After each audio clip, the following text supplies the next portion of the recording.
reviewing these extra heavy duty sandbags that they're for the gazebos to hold the legs down. These are the 320 pound, not 320 pound, that's for all four that comes with it. It's easy to fill. They've got the zippers right here. You buy sand or get sand or rocks or whatever and pour inside it, zip it back up, pull these things together. It just wraps around the post.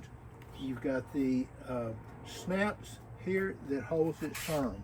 We've got four on here. We've got one here. We've got one right here. We have another one on the opposite side over here. And then we have one back behind our other cooker back over here.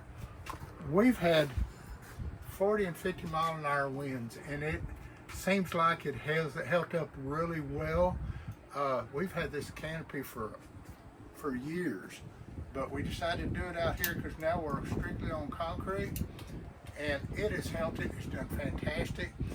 That is the bigger ones, and so I would, look and see what you have to hold down and get the big ones if you need to.